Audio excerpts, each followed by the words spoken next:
I just want to see where the open seat is to sense the market, the dynamics between the panelists. So Richard and Nico are not in a good place yet. It's only you and I, Craig. So people, be serious. The first thing you did when you heard Valtera, as you Googled it. I mean, what the fuck is Valtera? It is a well-known female name in America nogal, reflecting power. So the power arrogance I get, you are, after all, a child of the monster called Anglo American. The female side surprised me a little bit.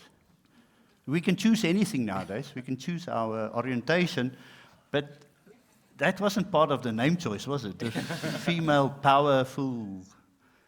Give me your interpretation of Valtera. Well, first of all, good morning, Bernard, and thanks very all much the formalities. Good morning, Craig. How are you? Are the kids fine?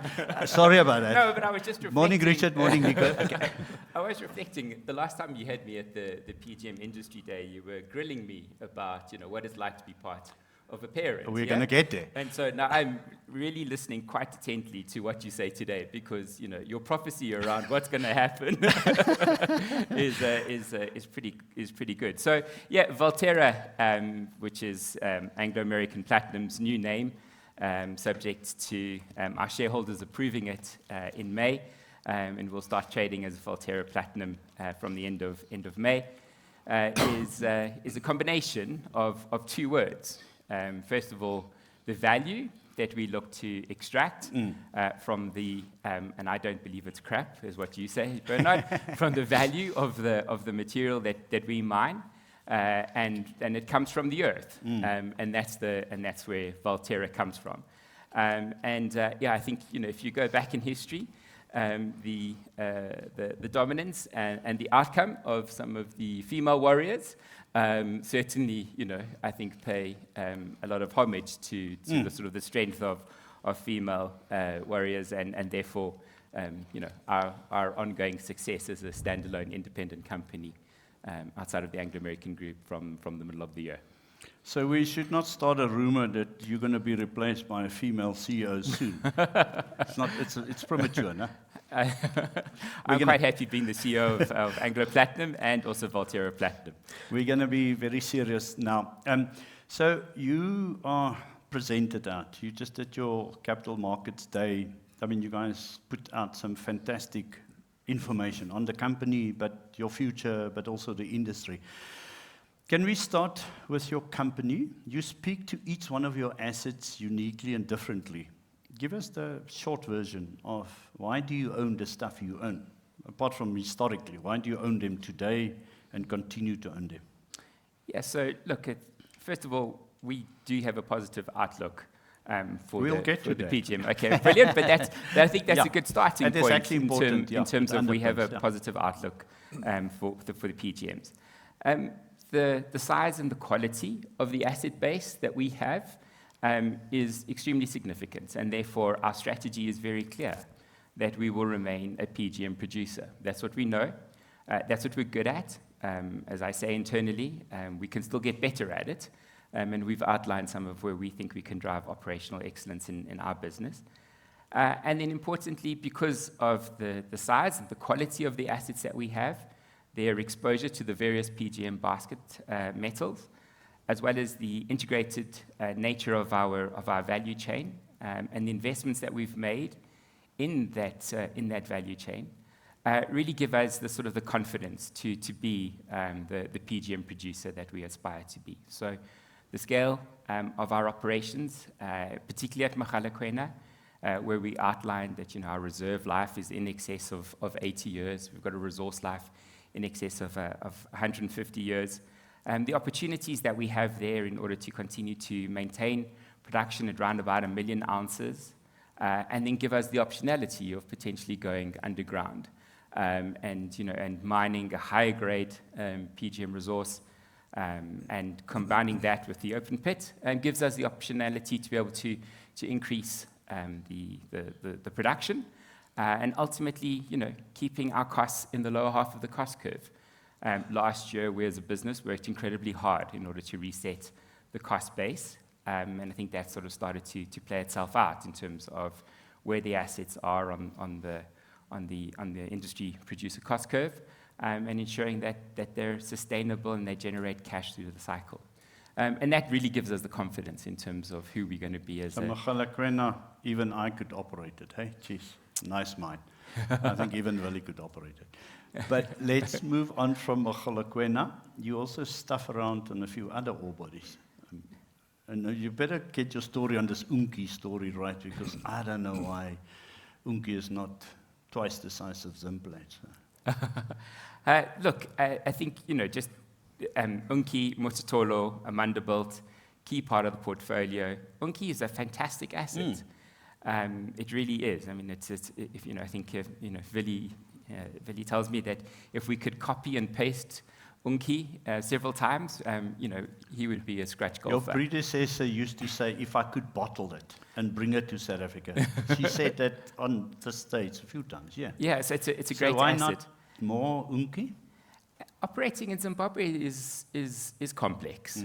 And so therefore, back to our strategy in terms of how we think about capital allocation and the discipline around that. For us, operating in South Africa is easier than it is in Zimbabwe from a fiscal perspective. And so we'd like to see some stability there for us to continue to grow. Monday's strike is not instilling... Monday's threat and strike is not instilling confidence, is it? Look, I think it's more broader around actually the fiscal environment. Are you able to retain the proceeds that you generate? What's the royalty regime, et cetera, et cetera? All of those are complexities that we don't necessarily have in our other assets. So that's for us. I mean, Unki, as I said, is a fantastic asset. We would just need to see some changes in terms of the fiscal environment in Zimbabwe to give us more confidence. I want to talk a little bit about the midstream, downstream facilities.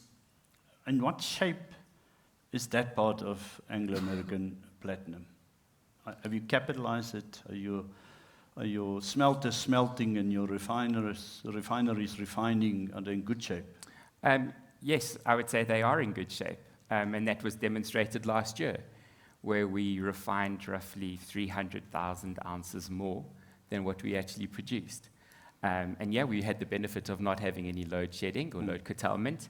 But the investment that we had made, particularly in our smelters, in terms of the discipline around the rebuilds, the stability that we then saw through the ACP and through the base metal refinery, enabled us to... This ACP, you must unpack it. We'll get back to it, but these three-letter acronyms are going to drive us crazy today. So that's the Toyota Advance Payment, or what is that? What is the ACP? Come again. Help us with that. What is that? So the ACP is part of our processing. Oh, you see. The Anglo Converter Plant. Yes, so sorry. Anglo Converter? Plant. So that's effectively... the process, and I think that's the unique part of our value chain. It's the process where we then come out of the smelters before you go into the base metal refinery, where we separate the slag and precious metal refinery. So they are well capitalized. Knew that. I just had to be educated. Okay. Everybody knew. You were just testing me, Bernard. I know. They are really, really well capitalized. And I think for us as a company going forward, maintaining that discipline in terms of how we think through the asset integrity is fundamental, and that's part of our value proposition. But can you see Richard sitting there thinking, God, I hope he doesn't ask me this question. What am I going to say? Richard, I may ask you that question. We'll see when we get there. Okay, so mine's nicely capitalized. Mine, the next 10 years, if I live that long, you will. I'm going to ask you, so tell me, when is day zero for going underground? Your predecessor had to talk to me about the hydrogen truck that was never moving, but was meant to move. Now, is this underground Mogalakwena decision your hydrogen truck? When? I know. The last 5 years I asked, when are we going underground? So we've progressed the exploration declines. They're nearly 7 kilometers. Those pictures. I mean, that's like a flippin' huge excavation. Huh? So, I mean, that's the beauty of the Mogalakwena resource, is that it's an opportunity for us to to mine it differently, to extract the full value that we have from Mahalena. We're going to start at Smelters. And so we have done the twin exploration decline. We've done about 7 kilometers of that. We hope to move from pre-feas into feasibility study come the middle of the year. And as we outlined on a week ago, we'll do some bulk ore testing this year, really just confirming the quality of the ore. And so that, that we can be in a position come 2027 to be able to really start extracting some further ore from the Smelters underground. And as I said, the benefit of that is that we get to blend it with the existing open pit ore. And because the underground ore is higher grade of between 4 and 6 grams per ton, and the open pit around about 3 grams per ton, we can then ultimately lift the overall production from Mahalena between 10 and 50%. That really looks so good on paper that I keep on saying, yeah, I hear you, but I keep on hearing about it. Of course, if this man was here, the missing link, representing the other platinum company, I hear that one of the stories is Willie was just lent to you for 5 years, then he's going to go back to run Nordam. So is this going to happen in his time with you? Is he still going to be there when the mine goes underground? Well, I think it's slightly differently because I think we lent Willie to Northern for a little bit longer than the 5 years. I'm just having fun. Let's get much more serious. So you paid out money you didn't even have. You sold metal that you didn't even have. You are now the weakest balance sheet in the industry. Not quite. I'm still. Again, Richard sits there and thinks, oh my gosh, this is going to be awful. You came in for significant criticism, being stripped of all the cash. I like it because you now tell a very aggressive equity story. We need our top PGM company to tell a fantastic equity story. Just link these things up. I know you've answered the question, but answer it again. Did you get raped? Did your balance sheet get destroyed? Are you where you would have wanted to be? And can you keep your job by answering honestly? So, look, we finished 2024 with nearly 18 billion rand of cash. And, as part of any demerger process, the opportunity was for us to set up the balance sheet. And so that enabled us to pay out, at the end of this month, the dividend of about 16.5 billion. So being our 40% base dividend, 40% of headline earnings, and we maintain that. That's going forward. That's and your that's new going statement. Forward. That we continue to maintain that. And then we've obviously paid out the additional dividend. But, given the quality of the assets, given, what we've been able to do in terms of taking cost out, and really focusing on that operational excellence, we're very comfortable to operate with the strength of the balance sheet that we have, and to continue to be really disciplined in how we allocate capital. And so very pleased and that able to demonstrate that capital discipline in returning cash to shareholders, and just highlighting just what we will be as a standalone business, and being really focused around generating value, investing it back in the business, and returning it back to shareholders, and continuing to invest in the assets that we have as opposed to other parts of the mining value chain. And I think the whole industry is going to be impacted, I suspect, on the equity side through your overhang and your distribution, and then there's still 19.9%. Your sense of that, is that going to be as orderly as Trump's tariffs, or is that going to be a little bit more orderly a year into the future? How does this play out in your mind? Yeah, so look, I need to be careful what I say here about the tariffs. But I think certainly my expectation is, and Anglo have said this, is that the retention of the 19.9% stake, there's a period of lockup, which is pretty commensurate with other transactions, and it will be the disposal of the 19.9% stake will take place in an orderly fashion, and I don't have any cause to think that it will be anything other than that. So, I think from our perspective, the Anglo American directors have stepped off the Anglo Platinum board. And so the real intention in terms of Anglo demerging Anglo Platinum from its business is well underway. And in time, once we've once the roughly 50% that Anglo will demerge now before June, that'll settle down and we'll have the balance to go. Even with the spinning out of Thungela, from where I sat, I had a lot more negative conversations. Anglo is making a statement about South Africa. With Anglo Platinum, Anglo American Platinum, Valtera, I don't hear that narrative. Am I just not hearing it? Or are there sentiments around, but why is Anglo abandoning South Africa? Which for 30 years I've heard regularly. Sure. So look, I don't think Anglo are abandoning South Africa at all. This is very much a portfolio decision in terms of how Anglo American extract value from the portfolio of assets that it has. And that strategy was clear that they were going to focus on copper and premium iron ore and crop nutrients into the future. And so this is an opportunity for creating value. And so I certainly don't think it's abandoning South Africa at anything. I think Anglo are very clear about the quality of assets. They're positive around the outlook for PGMs, but this is a portfolio decision in terms of how do they realize the most value from the rest of the assets within that portfolio, and hence the decision. And our intention is to make every success of us being a standalone company going forward. So guys, remember to get your questions typed in time for it to get to me to put to him. The questions will be at the end of the 3 conversations, but please get your questions in.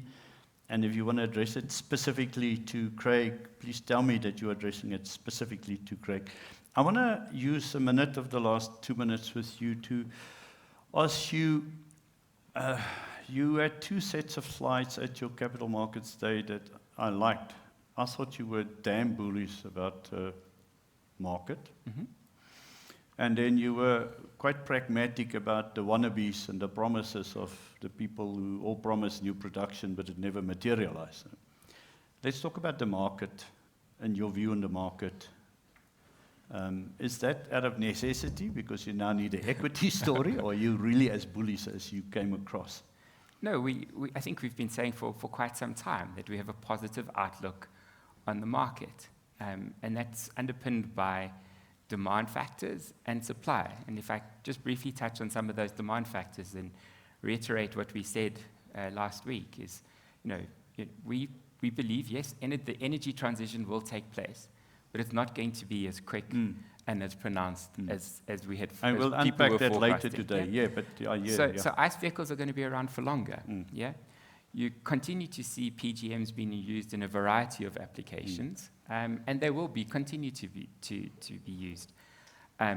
We continue to see sort of supply is constrained, and based on sort of the projections and available information, primary supply is likely to decline between 16% and 20% by the end of this decade. Secondary supply just under delivers year in and year out, and that's just going to continue to exacerbate the deficits, particularly in platinum, in rhodium, and as a consequence of that gives us the positive outlook for PGM prices.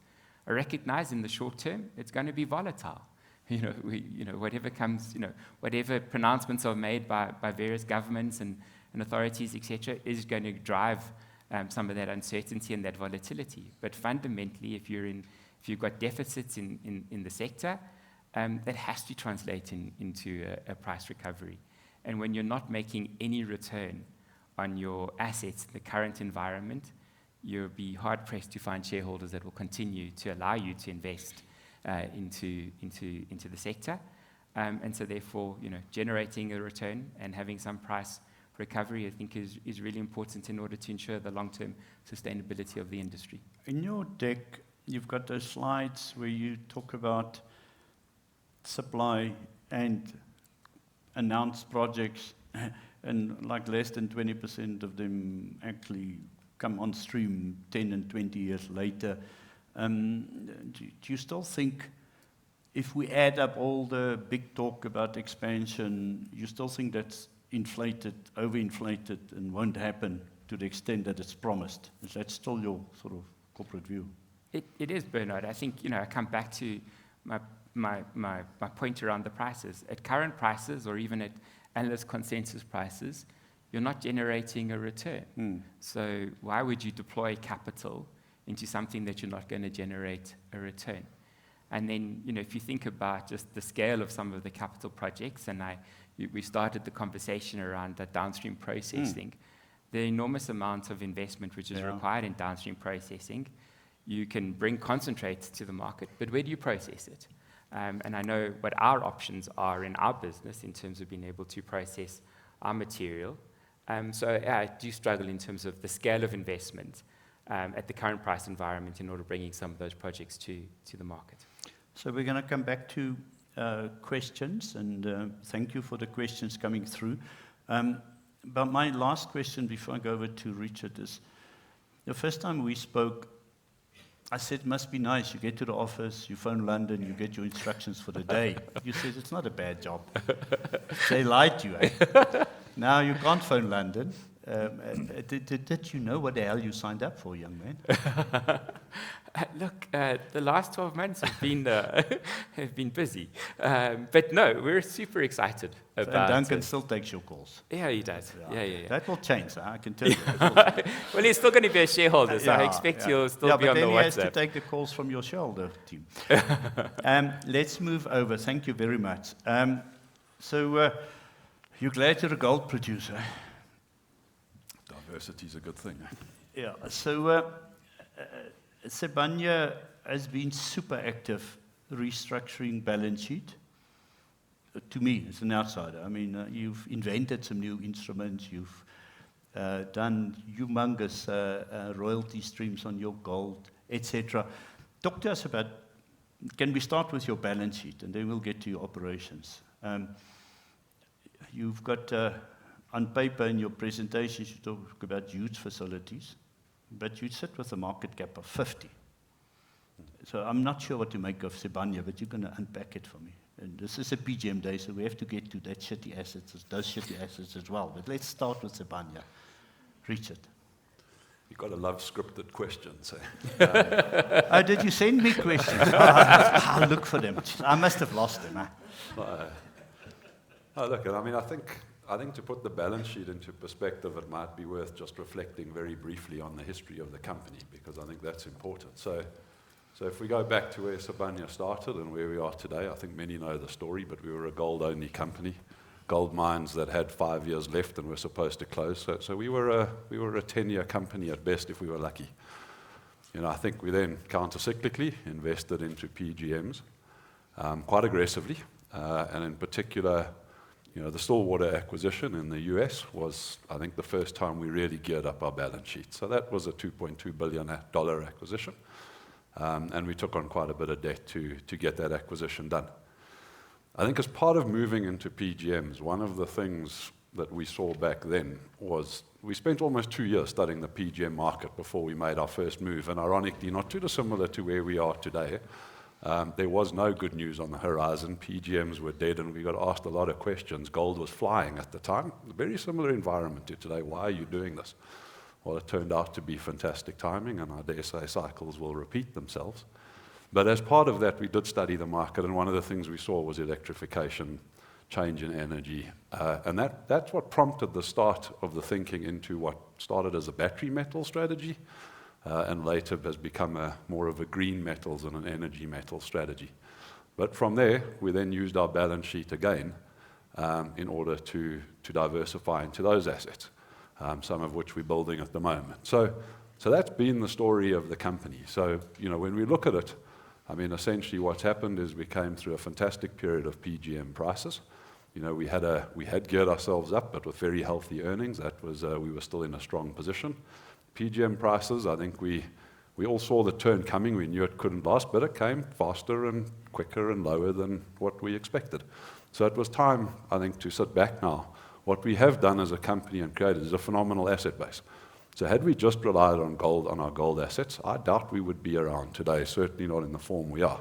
Instead, we have an asset base with multiple assets that have got 20, 30, 40 years life, sit at a good point in the cost curve, have got growth potential. We're building new projects in new jurisdictions and new metals. So we're in a good place from an asset base, and now is the time for a little bit of consolidation. So what we did do last year, I think from a balance sheet perspective, we don't have a problem at the moment with liquidity or access to funds. What we had a problem with was a gearing ratio.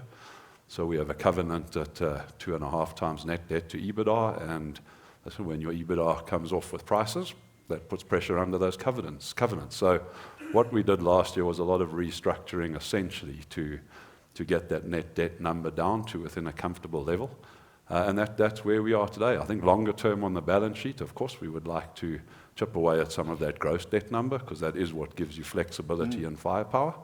And that's where we are going forward. But I think we started last year with a lot of commentary in the market that we were highly at risk. There's no doubt it reflected in our share price. We had a huge overhang from our gearing levels.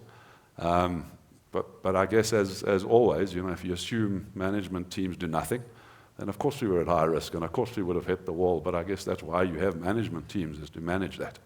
And I think that's what we did very successfully last year, was put ourselves back into a healthy position. So James Wellstead said that if I ask you what is going to change in the strategy when you take over from Neil soon, your answer is going to be nothing. I said, yeah, James, let him try that on me and the audience. So what is going to change in the corporate strategy once you take over from Neil? Yes, James. So nothing is not an option. Just give us if James is listening, if we're going to script questions, please let me know about it as well. Thanks, Bernard. But look, I think what remains in the strategy and the reason we've come up with a strategy we have is it's underpinned by a few key global macroeconomic factors. And the big ones, if I had to really highlight it, is multipolarity, as we call it, which is really global geopolitics. So a few years ago, we said this was going to increase. I dare say we were sitting today again. Wow. Can you give us an example of increased geopolitical multipolarity? We certainly saw it getting, the world developing into regional supply chains and becoming more protectionist. I think that's taken off at a rate far quicker than we expected. But we saw that coming, and we positioned ourselves for that. So that's been the one big one. And the other one is energy. And we always talk about energy transition. Yes, that's key. And despite the fact that maybe the narrative at the moment is less about green energy, transition has to happen, both for climate reasons and also because you can't rely on a finite fuel given the energy demands that are coming down the road. And that's the part we often forget about. It's not just transition. The amount of energy demand that is coming, particularly with data, AI. There's a reason tech companies are investing in minerals. It's not necessarily because they think it's a smart investment. It's because they see the energy crunch that's coming and they want to be part of that. So based on the back of those two things, we've developed a strategy that is very much positioning ourselves in the critical metals that will serve that, serve those environments and those transitions. So that's not going to change. That part of the strategy remains, and it would certainly still be our ambition to continue to diversify. I think we've been through a period, as I described up front, of significant growth. We've stretched the balance sheet. We've been aggressive on M&A. We've developed a good portfolio of assets now. So is there an opportunity to consolidate that, build a bit of a solid base to launch the next growth period off? I think there is. I think there is an opportunity to look at how we can consolidate and sort of simplify that a little bit, and that'll be part of what we'll review. You see, James, much better answer than yours. Much better answer. But now, can we talk a little bit, because often after a change in leadership, some decisions that were probably looking like they should be taken becomes easier. And I'm going to take you into the US. I don't understand Stillwater, but it's a palladium producer. I read through your results, and there's significant references to the IRA benefits, etc., which must also be as threatened as everything else. So do you see, or how do you see that operation? It's still burning cash, despite your best efforts. Mm-hmm. I don't see fantastically bullish views on palladium specifically. Yours is a little bit more bullish out of necessity than some of the other guys.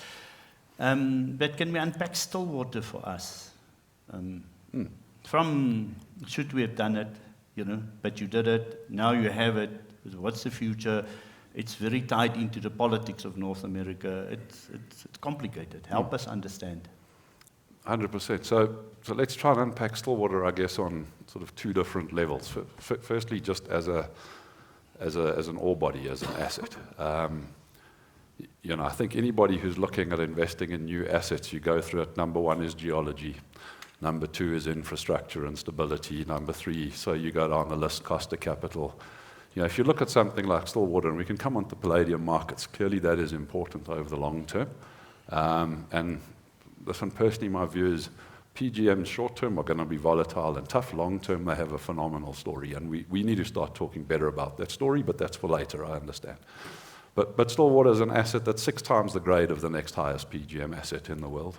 It's got a 40 to 50 year life, and quite unique to any other PGM asset out there.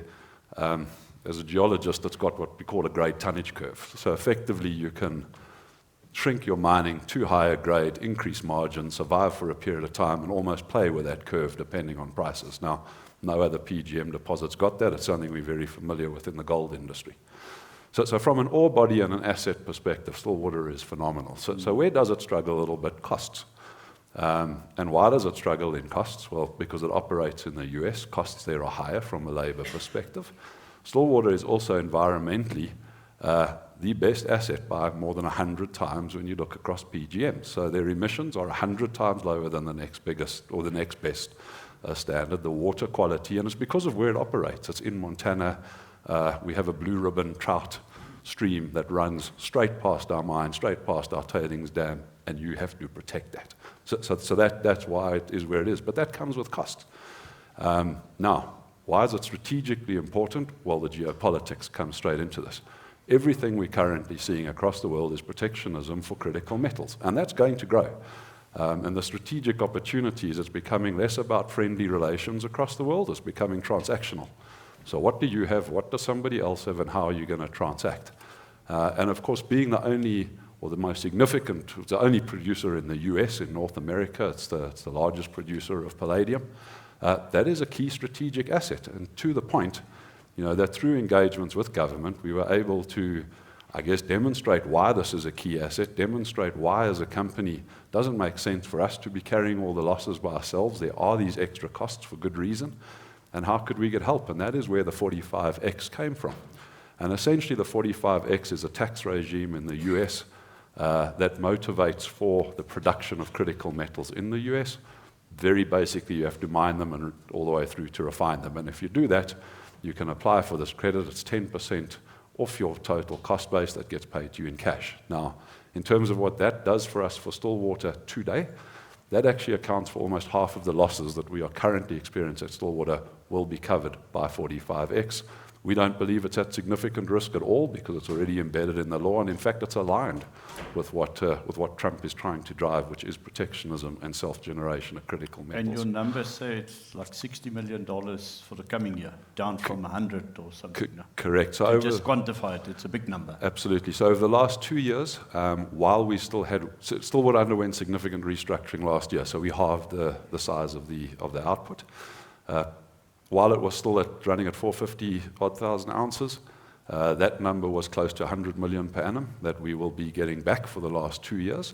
And going forward, it's about $60 million per annum that we will be claiming back from that.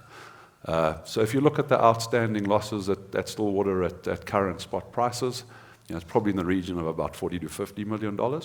And through that, we have a plan to reduce that through operational efficiencies over the next 18 odd months. So Stillwater, because of the geology, we can get that down because of the geology, because of the support from the government based on these regions. I mean, we've positioned ourselves specifically in the US to serve that region in terms of their strategy. Because of that, we can keep this asset, and it's a 40-year asset, one of the most strategic in the world. We can keep the optionality open on that for when the cycle turns, and that's our intention. Are you bold enough to indicate to us where the palladium price needs to be for you to break even? And of course, palladium is you and Norilsk is also not affected by tariffs like you. So you should either be in Russia or the US if you want to be outside tariffs, apparently. So the palladium price specifically, have you got a view that you will be sort of seeing a price that makes Stillwater worth holding? Yeah, let me answer that two ways. So what we do is we choose a price on which we want Stillwater to work at, and that price is roughly spot right now. It's $9.50. Yeah. So where is it, though, that we think the palladium price is going? Look, we do see parity coming in the longer term between palladium and platinum. There's plenty of technologies out there. A lot of the R&D that's being done makes these metals substitutable to a greater or lesser extent. So over the long term, there should be close to parity between the two metals. Yes, there'll be volatility in the interim, of course, in the short term. But longer term, we see parity on the two. But we're working on $9.50 for Stillwater. So when I think of nice things to say about Sibanye, I had to think, I had to really, no, obviously, I mean, Sibanye has really done some spectacular South African deals. Luck, good timing, doesn't matter. I mean, the scores are on the board. Is that still something you plan to do? You spoke about aggressive acquisitive phase, bedding down. Neil was an acquirer. I think he would probably try and buy the venue before the meeting is over.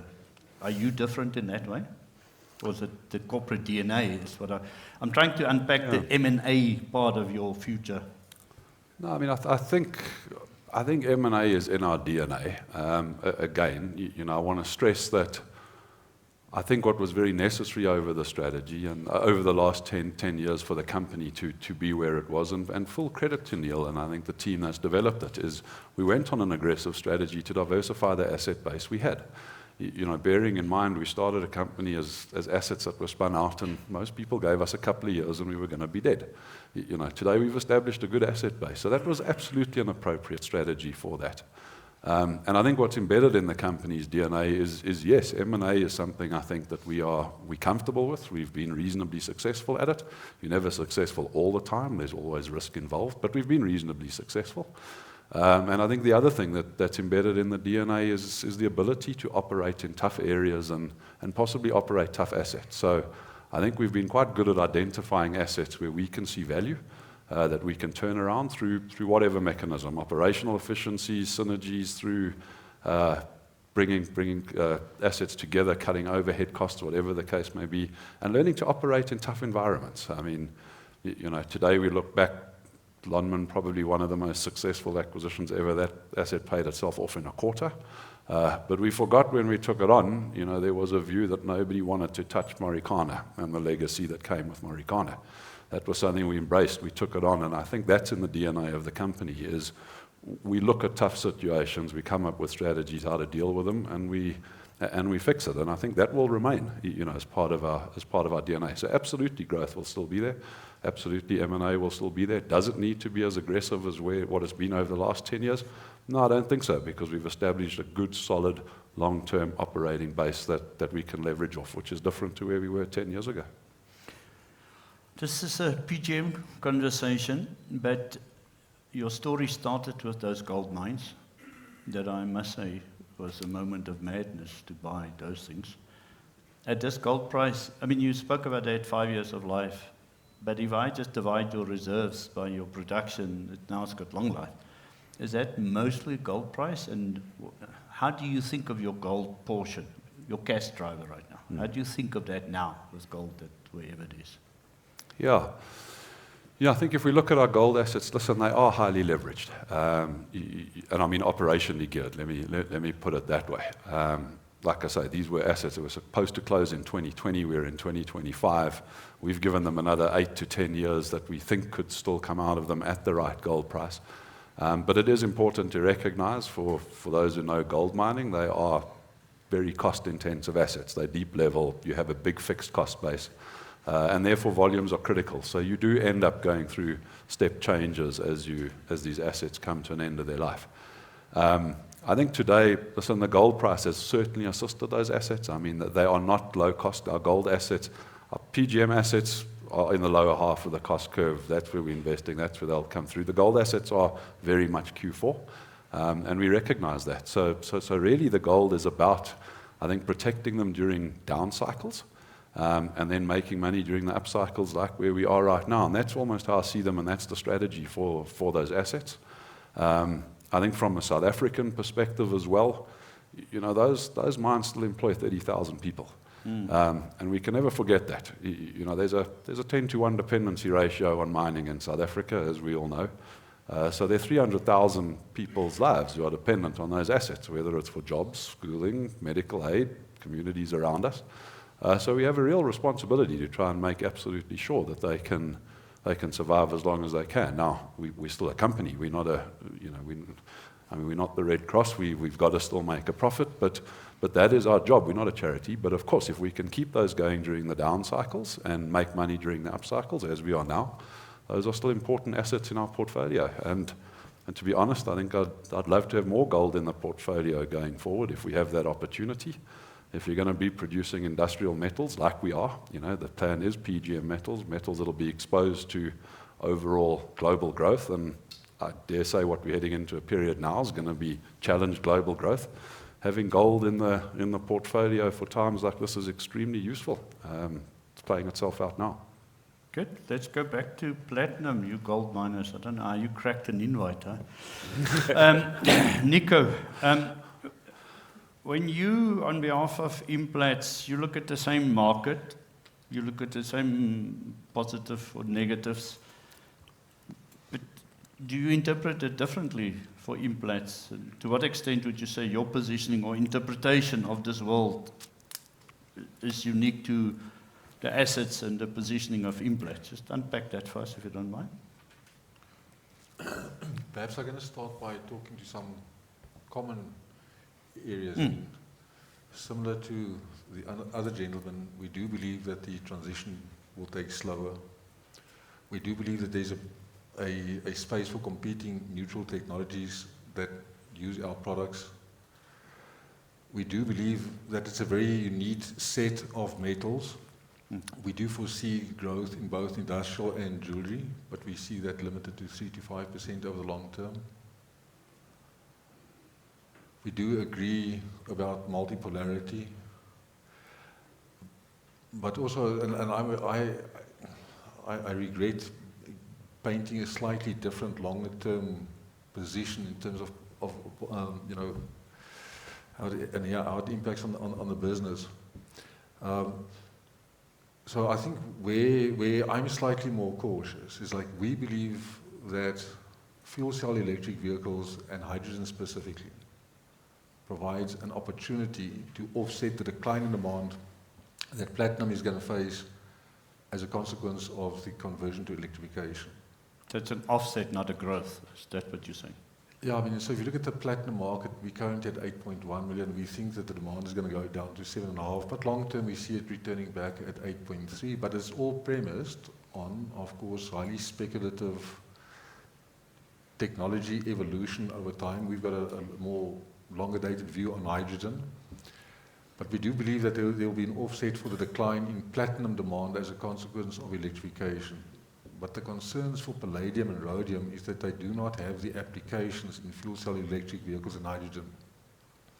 So if you look at the palladium demand, which is roughly 5 years ago it was 10.1 million ounces, it's now 9.8, so that's fairly steady, but we see it declining to 8.8 and eventually 7.5 in 10 years' time. And we do not see necessarily a replacement in demand currently with known technologies.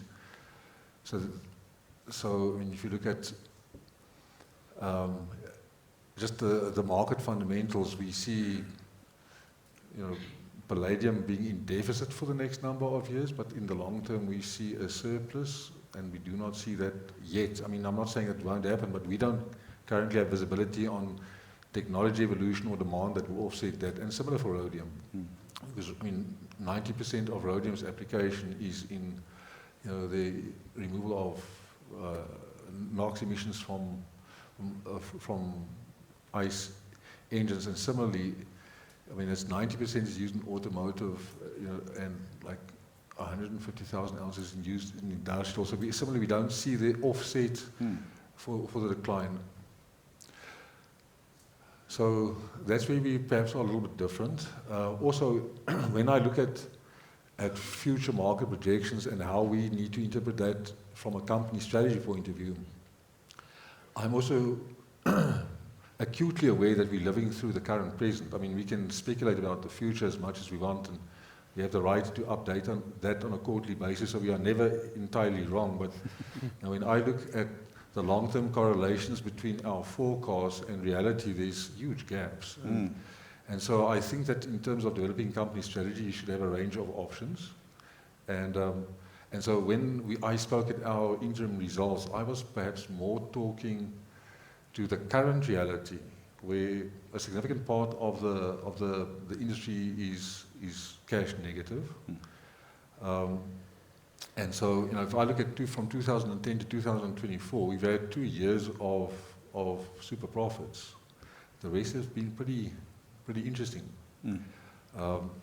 And so we've had to adapt our particular strategy. I mean, we went into high capital intensity in 2020 and 21, but we've announced major cuts in capital. So we've gone through cost optimization.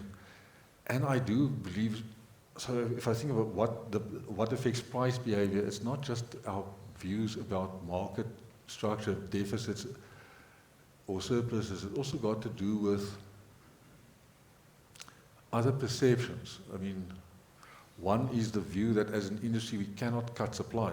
I mean, we hardly ever, I mean, I can't remember when anyone of the industry stood up and made an announcement, although, I mean, Anglo Platinum quietly over the last decade have shut down quite a number of operations. So we have seen a tail off in supply, but it's not a known well fact in the industry. So if you're a market observer, do you get the impression that this industry will cut supply? And the answer is obviously no. And I think it's important that as an industry we have a view that we are willing to cut supply, that we understand where it is going to happen, and that to the extent necessary, we do not only finance ourselves through cash loss periods, but we also find a way to curtail supply in order to offset. And it's just so if you are serving a market that does not even have the belief that you can do that, why are they wrong?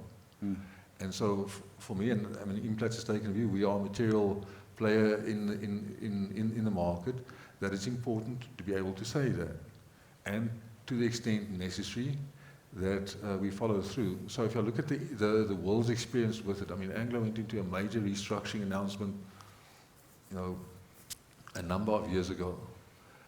Major government objections and unions and whatever. Ultimately, only a small portion of it transpired, and that's why these oaks today produce a lot of platinum. So we went in 2018 with a similar restructuring, 12,500 people, but we didn't follow through on it because we didn't have to, because we saw a change in exchange rate and then its price environment. So the world has not experienced an industry that has got the capability, well, the appetite and capability to do it. So, I mean, we currently have a fairly strong balance sheet. We've got 6.8 billion cash, we've got 17 billion liquidity, we've got no debt or almost no debt, and we've got 380,000 ounces of excess inventory that we can process over the next 3 years. So I think that we're in a good position. However, I believe it will be incredibly lazy for us to use that position and to not optimize the business, including portfolio considerations during this time period. And I think that, together with eventually greater certainty on global economic growth and transatlantic and partnerships and all of these things, I think all of those elements are important to secure a long-term industry that can operate on a profitable basis. Otherwise, as Gwede said in Cape Town, we can be racing each other to the bottom. But can we talk about your portfolio? Yes. So you sit with Rustenburg, famous or infamous. You've acquired RB Plats. You sit with a fantastic ore body in Zimbabwe. a few other things. I mean, just talk perhaps asset-specific, how this view you take plays out. This asset review of yours, how does this play out over the next 5 years? Where are you investing? Where are you cutting? How do they fit into your portfolio? So, I mean, we have a footprint on the Western Limb, the Eastern Limb with Marula and joint venture partners, but Tariffs, the Grey Dyke in Zim, and currently Lac des Iles in Canada. And so for us, I agree with again a comment that Richard made, diversification is very useful. I mean, there's political risk, there is energy security, water security, access to renewable energy, and so forth. And so maybe I'll start with an obscure asset, which is one of the new ones. Canada was very important from a geographic diversification for all of the reasons that I mentioned, as well as potential access to polymetallic ore bodies situated in the ring of fire in the vicinity of the operation. And so, to the extent that that mine has got a limited life, it will be sad if we don't leverage that opportunity into an expansion in North America.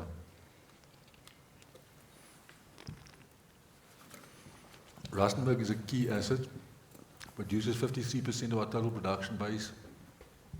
It is a very mature asset. The shafts are deep and have developed quite wide, so it's sitting in the upper ends of the cost curve. Under the leadership of Moses, who is present here today, has done phenomenally well, and Mark, his predecessor, very, very impressed with the ability of that mine to continue producing and lowering costs to the extent that they have. But having said that, the acquisition of Implats, the adjoining property, was absolutely vital for the long term. I mean, the lease area on its own has a limited life. But adding a fairly low-cost, shallow BRPM and a massive resource reserve, potentially mechanizable for a number of years of stale that can also operate at the lower end. So first of all, it provides longevity to a cornerstone asset. Secondly, to the extent that the current pricing environment prevails, and we have to start evaluating portfolio discussions, it is possible. I'm not saying it is happening. I'm just saying if I just go with a black cap, if we have to optimize Rustenburg, I think today it would be infinitely easier to do it than it would have been prior to the acquisition. In a worst case scenario where prices remain reduced by another 10%, it would be possible for us to optimize Rustenburg and to center it around the new shaft 1620 BRPM style drift. So you may see a much smaller number of shafts that can produce pretty similar volumes by, if you have to, discarding the old shaft. So from that point of view, it not only provides longevity, but strategically optionality in a lower pricing environment. Zim, Grey Dyke. You have to talk more positive about Zim than this dude next to me. Come on.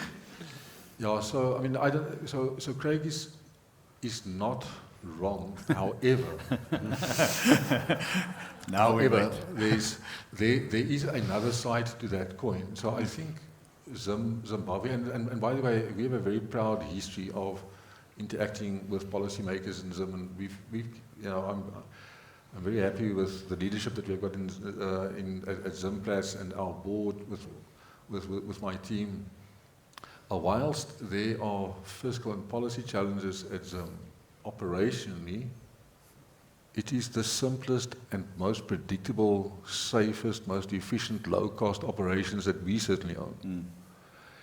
And so if I look at the amount of energy it requires from our head office, it's basically the CFO and the CEO that has to, you know, and the chairman of the board and one of our directors that have to go and negotiate with government from time to time. But operationally, they operate like a very efficient first world class. So added to the complexity, there is an efficiency and a cost position which makes us have a very positive orientation towards future investment. I mean, if I look at where growth can come from or where the future lies of the industry, Northern Limb and Zim. The Western Limb is very mature. Eastern Limb, I think, north of the Rustenburg fault is very challenging to operate.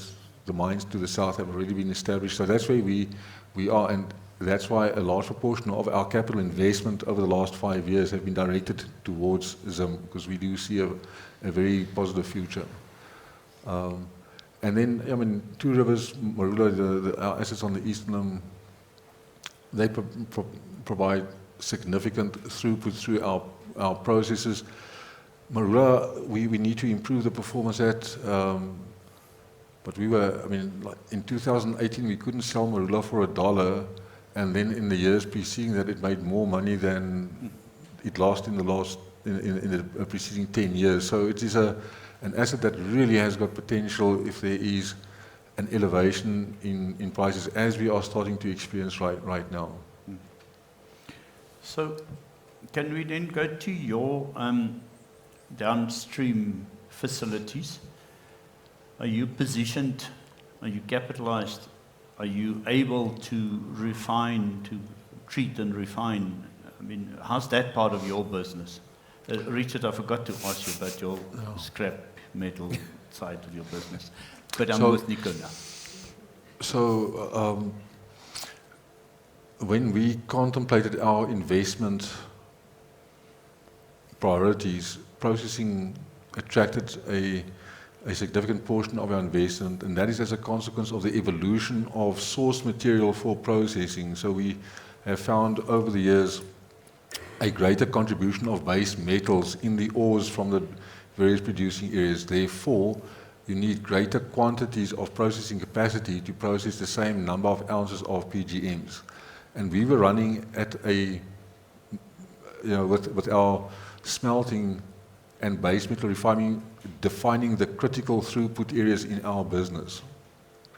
So over the last few years, we've added another concentrator at Zim, a smelter, and we've just completed the debottlenecking of our base metal refining, which increased its capacity to 10%. So we now have excess capacity. We are we have the ability to process our excess inventory. We also are in a position to consider offtake agreements for any new projects that may emerge, and having commissioned some of the infrastructure in Zimbabwe, it also provides us with some geographic flexibility and to offset some of the new export levies associated with unrefined or unprocessed material. So I think that we're in a strong position, Bernard. So you made a point on your balance sheet that you've got, I think, 300,000 ounces of surplus stock you could release.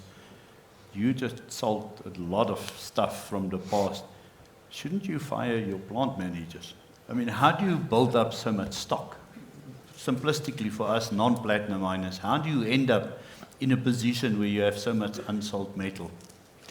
So, I mean, we as I explained, it became the critical bottleneck that combined with load shedding or load curtailment, which had from a mad era, So it was not only the fact that we absorbed the load curtailment requirement in our processing, it's also the fact that it impacted, given the temperature variations, on the integrity of that infrastructure. So both us, Anglo, if you go through the history, you will see an increased frequency in rebuilds that was required, and that created the excess inventory. So it's not a clever decision at the board level that went wrong. It wasn't bad hedging. Hold it back when the price was high, sell it when the price is low. That's what I call bad hedging. But right now, at where we are with the price, our processing managers are the heroes. I mean, the fact that we've got 380,000 excess inventory is not a burden, I can promise you. Excellent, yeah.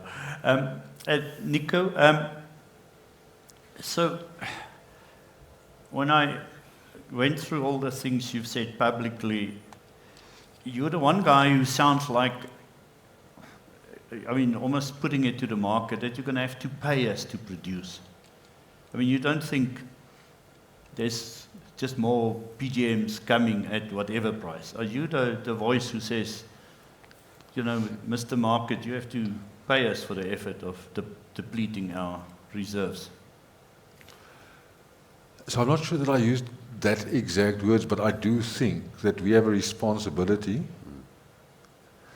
as companies, as an industry, and as a Southern African region to make sure that in the exploitation of this unique set of metals, we do it in a way that contributes to the fiscal, to the fiscus of the country, to the benefit of the employees and the communities, and to the benefit of shareholders. It's madness to do this at losses perpetually. And so I mean, all of us are involved in market development. I mean, that is critically important. All of us are involved in reducing capital and cutting costs. The one thing that we are not public about, or that we're not, where I think that we've got room for improvement, is amending supply to fit the demand. I think I would like to see the industry becoming a bit more responsive. I've got so many questions. I think a few of them we may have touched on, so I'm just going to go through them a little bit here. Richard, this is from David McKay, so there's no malice. It's a friendly question. David's a nice guy, you know that. Huh? There's another David, the journalist, which is an asshole, but this is from the nice. Do you regret not buying Anglo Gold's South African assets when you had a chance? It's a gold question, so just a very short answer. Do you regret not buying it? Apparently you had a chance. Yeah. David, no. That's the very short answer. You know, listen, I think they've done extremely well, clearly, over the current cycle. You know, I think there've been a lot of other opportunities we've had, which would have been great to close, but at the time you do M&A, it's always for good reason, and there's always reason you make calls at the time. You know, looking back now, some work, some don't. Regret's not no time to dwell on that. You're a geologist. This dude's got a PhD in geology. On the one hand, on the other hand, I mean, you are still a geologist. I'm moving on to I think it came to me anonymous. No, another David McKay question. Jeez, I mean, 2 questions. But Craig, and you can cop out of this, because we've got a panel to address this. Okay. Have tariffs unseated one premise of Valtera, i.e., that it was starting out in a supportive market? Are you in a position yet to comment on tariffs, the way it plays out? No, I think, Bernard, it's still pretty early in terms of just exactly how it's going to play itself out. But I still go back to the fundamentals, and maybe we'll touch on that. But you know, I think I've said, and I think everybody else on the stage has said, yeah, it's going to be volatile because we don't exactly know how things are going to play itself out at the moment. But if you look out to the medium term and the long term, I still fundamentally believe in the positive outlook for PGMs, and that will translate into a different price for the basket. Thank you. So there's a question that says it's to Sibanye, but I think I've got both owners here. So Sibanye strategy regarding your 50% stake in Mimosa. Have you got a strategy? Yeah, look, I think Mimosa's been a great asset for us. It's not one that takes up a lot of management time. They've got a fantastic management team there. It's still making money in the current environment. You know, and I guess like we heard, I wish there are a lot of aspects of that asset I wish we could bottle up and learn from. As part of a review, is it strategic to us? Probably not. You know, it's not in a jurisdiction that we specifically focused on. It's not an asset that we extract any particular value or synergies out of, which is, as I mentioned, that's what I think we're good at. You know, so is it something that we would consider going forward? Sure, but of course it's always got to be for value. It's a great asset that's done very well for us, and I think it will continue to do well for us. It's at the right end of the cost curve. Nico, the question was addressed to Richard. Have you got any comments on your shareholding? No, so obviously my perspective comes from also owning Implats, so it is strategically more important for us.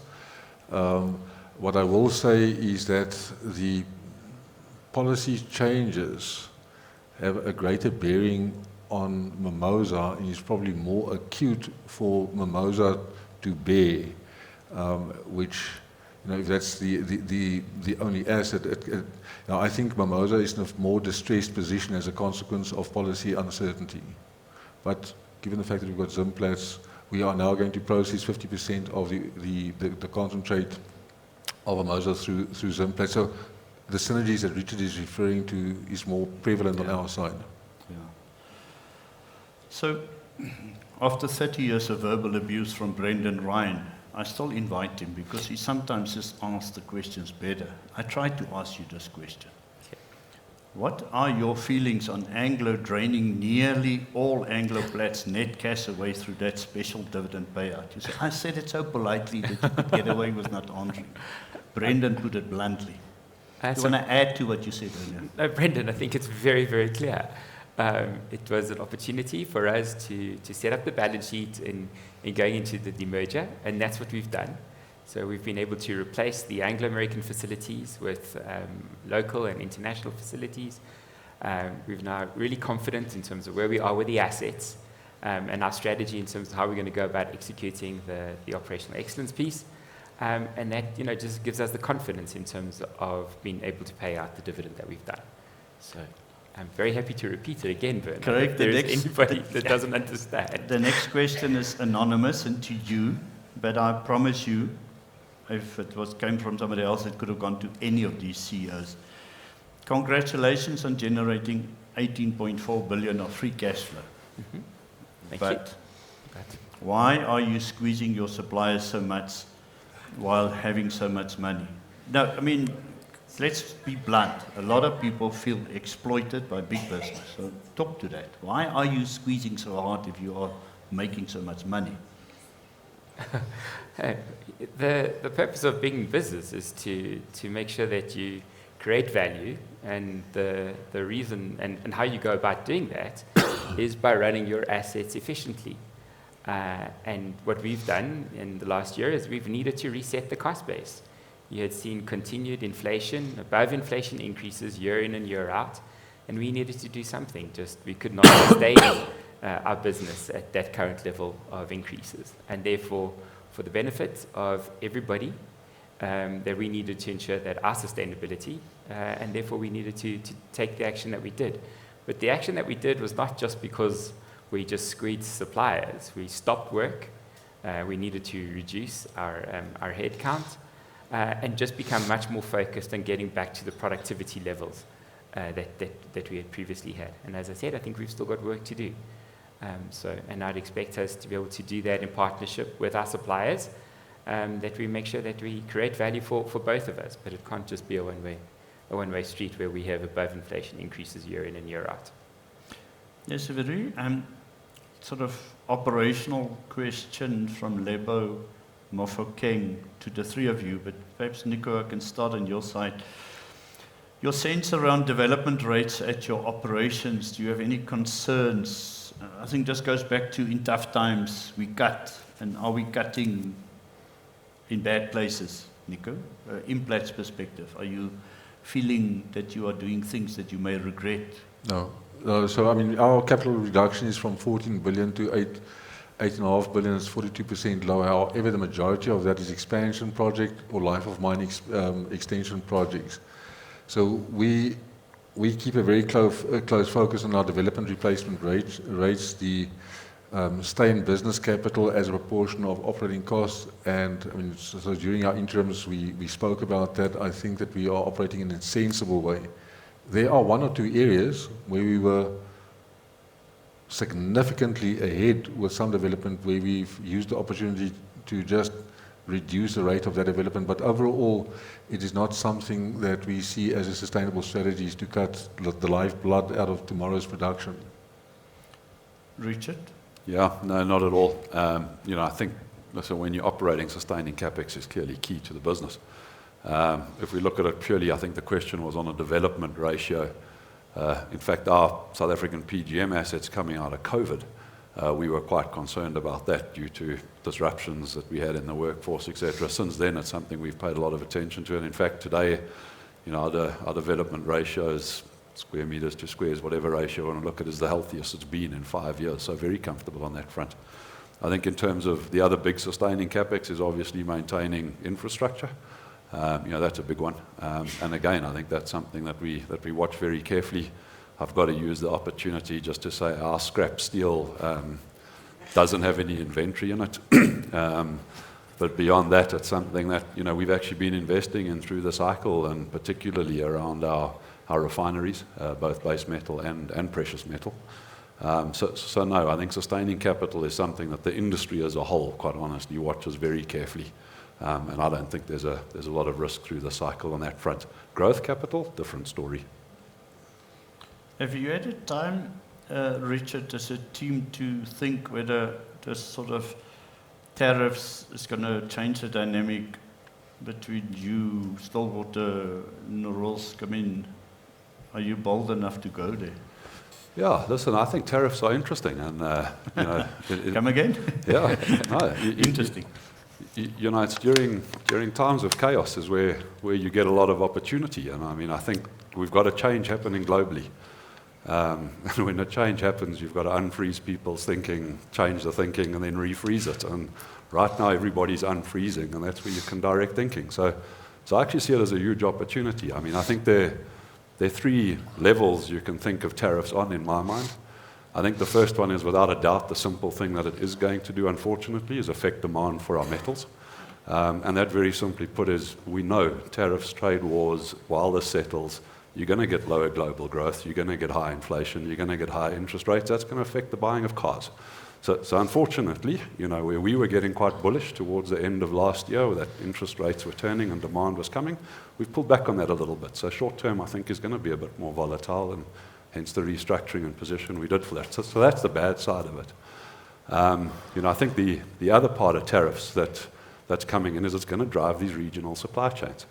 And for us, that again is a real opportunity and part of the diversification. So this question around Stillwater, why do we keep it going? Why is it so strategic? Well, that's why. It's a critical asset. I think the third aspect of tariffs that we're seeing is it's making the world highly transactional. If we look at what's coming out of the US at the moment, and I think what you're going to see across the globe when you look at these trade wars, it's transactional. We want metals. What is it going to be? If you want something, come and do it in our country. How much are you going to pay? And that's an opportunity for us. We're a country that produces 80% of these metals across the world.